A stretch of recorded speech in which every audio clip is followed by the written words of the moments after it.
जैसे बिजली वही है, लेकिन पहले निर्गुण निराकार रूप में व्याप्त थी। आकाश में आज भी चमकती तो लोग कहते हैं ना बिजली चमक रही है, लेकिन वो बिजली कौन है? निर्गुण निराकार है। और वही बिजली जब वैज्ञानिकों ने यांत्रिक पद्धतियों से बनाया, तारों के माध्यम से दौड़ने लगी, तो बिजली का स्वरूप हो गया निर्गुण साकार। तार को पकड़ो तो करंट मारेगा, भयंकर करंट, लेकिन तार को देख करके कोई नहीं बता सकता कि बिजली है कि नहीं है। तार को देख करके कोई बता सकता है कि बिजली है कि नहीं है? नहीं, कोई नहीं बता सकता ना। और वही बिजली तार के माध्यम से जैसे ही बल्ब से जली, जैसे हम लोग कहते हैं बिजली आ गई, बिजली आ गई, कहते हैं ना लोग बिजली आ गई। तो बताओ बिजली कहीं गई थी जो आ गई? बिजली तो पहले भी व्याप्त थी, अब भी है। और जैसे वो बल्ब बुझ जाता बिजली चली गई।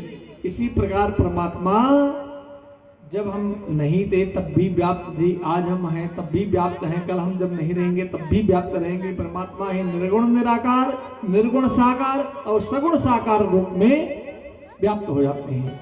भाई उस जो बिजली तारों में दौड़ रही है उसका उपयोग हम जान नहीं पाते कि क्या है।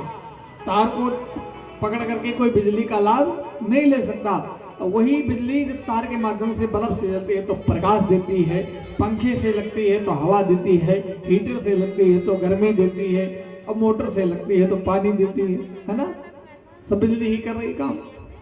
इसी प्रकार परमात्मा रामकृष्ण के रूप में दिव्य रूप ग्रहण करके हमारे बीच में जब वो परमात्मा आते हैं तो हम लोग कहते हैं कि देखो भगवान आ गए, प्रकट हो गए हमारे बीच में। जब हमारी आंखों का विषय बन जाता है, जो परमात्मा निर्गुण निराकार रूप में व्याप्त था कि शेष महेश गणेश दिनेश सुरेश हो जाकर पार न पावे, लेकिन वही परमात्मा जब प्रकट होकर के हमारे बीच में आते हैं तब ताही अहीर की चोहरिया छिया भर छाछ पे नाच नचावे। तो वो सुलभ हो जाते हैं परमात्मा। पहले व्यापक थे, अब व्यापक हो गए। तीसरा प्रश्न था कि भाई भगवान के कितने अवतार हैं? तो भगवान के तो ऐसे बहुत अवतार हैं, हरि अनंत, हर कथा अनंता, हर मनंतर में हर कल्प में अवतार होता है भगवान का। लेकिन प्रमुख रूप से भगवान के 24 अवतार हैं, जिसकी कथा आप लोग आगे की कथाओं में विस्तार पूर्वक सुनते हुए चलेंगे। अब 5वां प्रश्न कौन था? कौन देवता बड़े हैं? शंकर जी, ब्रह्मा जी, काली माता, डिवार बाबा, फलाने बाबा, वो चांदलियाँ, कौन से पता नहीं कौन से देवता कौन से बड़े हैं। तो देखो सूत जी महाराज कहते हैं कि देखो ऐसा है, निंदा किसी की ना करो, श्रद्धा हमेशा एक में रखो। निंदा किसी की ना करो लेकिन श्रद्धा एक में रखो, उसी से कल्याण होगा। सूत जी कहते हैं कि ऋषियों देखो ऐसा है कि देखो वृक्ष एक है, वृक्ष एक है, उसका जड़ एक है, लेकिन उस वृक्ष में शाखाएं बहुत हैं, बहुत शाखाएं हैं, बहुत टहनियां हैं, बहुत पत्ते हैं, बहुत फूल हैं, बहुत फल हैं।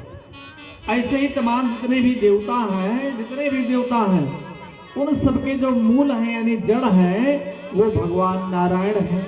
लक्ष्मी नारायण भगवान सबके मूल हैं, उन्हीं से सब प्रकट हैं। तो जैसे पेड़ को हम सींचते हैं तो पूरे पेड़ में सब कुछ जल मिल जाता है, ऐसे ही हम लोग भगवान चाहे किसकी भी पूजा करें, जैसे आकाश से जो जल गिरता है तो आकाश से गिरे हुए जल की क्या गति होती है? आकाशात पद्मं तोयम यथा गच्छति सागरम सर्वदेव नमस्कारम केशवम प्रतिगच्छति। जैसे आकाश से गिरे हुए जल की एक ही गति होती है सागर, वो चाहे खेत में गिरे, चाहे खलिहान में गिरे, चाहे नाली में गिरे, चाहे नदी में गिरे, अंत तो गत्वा उसको जाकर के सागर में मिलना है। इसी प्रकार हम किसी भी देवता की पूजा करते हैं, प्रणाम करते हैं, तो वो सब जाकर के भगवान नारायण को ही मिलता है। बोले लक्ष्मी नारायण भगवान की जय। जयकारा ऐसा लगाओ कि लगे कि कोई है। बोले लक्ष्मी नारायण भगवान की जय। तो भगवान नारायण सबके मूल हैं, उनकी सेवा आराधना करने से सबकी पूजा हो जाती है। तो देखो निंदा किसी की ना करो, श्रद्धा हमेशा एक में रखो। और वो परमात्मा सब जगह व्याप्त है, हरि व्यापक सर्वत्र समाना, प्रेम से प्रकट हो ही वहीं जाना। प्रेम से प्रकट हो जाते हैं, जहां आपका प्रेम पुष्ट होगा वहीं से परमात्मा प्रकट हो जाएंगे।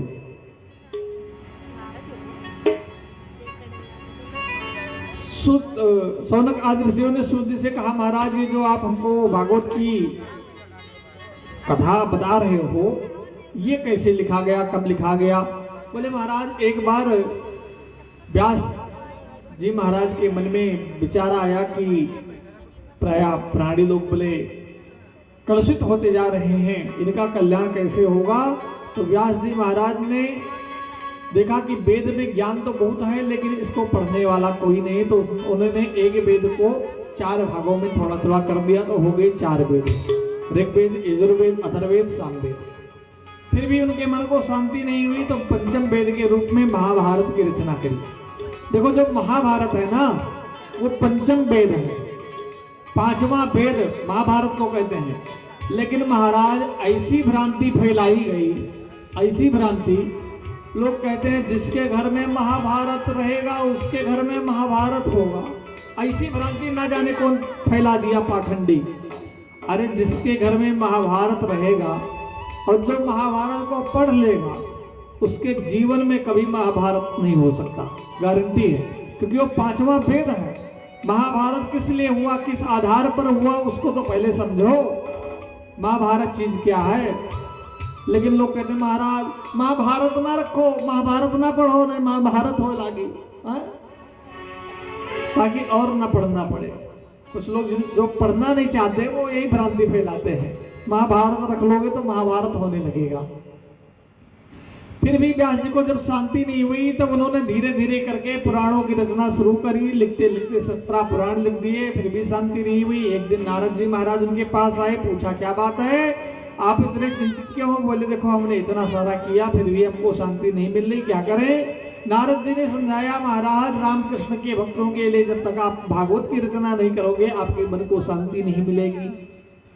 तो महाराज मैं बुढ़ा हो गया, अब मैं क्या करूं? बोले संतों के चरणों का आश्रय लो, उनके चरणों का आश्रय लोगे महाराज तो आपका काम बन जाएगा, क्योंकि संत कृपा बहुत बड़ी कृपा है। महाराज पूर्व जन्म में मैं दासी पुत्र था, संतों की कृपा से ही मैं आज ब्रह्मा का पुत्र बन करके और देखो भगवान का गुणगान करता हुआ तीनों लोकों में हमारी गति है। हम स्वर्ग में जाएं, पृथ्वी लोक पर जाएं, पाताल में जाएं, कहीं भी जाएं, कोई भी हमको रोक टोक नहीं है। देवताओं के पास जाएं, राक्षसों के पास जाएं, मनुष्यों के पास जाएं, कोई रोकने वाला हमको नहीं है। ये सब संतों की कृपा है। संतों की चरणों का आश्रय लो, सब कुछ सुलभ हो जाएगा। संतन के संग लाग रे तेरी अच्छी बनेगी, संतन के संग लाग रे तेरी अच्छी बनेगी, संतन के संग लाग रे तेरी अच्छी बनेगी, संतन के संग लाग रे तेरी अच्छी बने।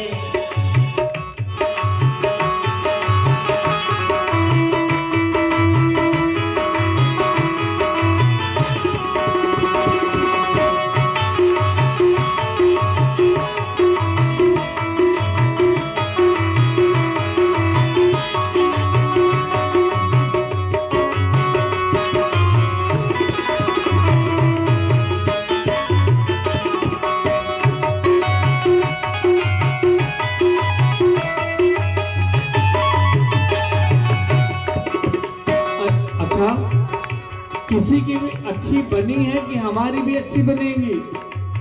तो लोगों ने कहा अरे भाई बनी है। किसकी बनी है?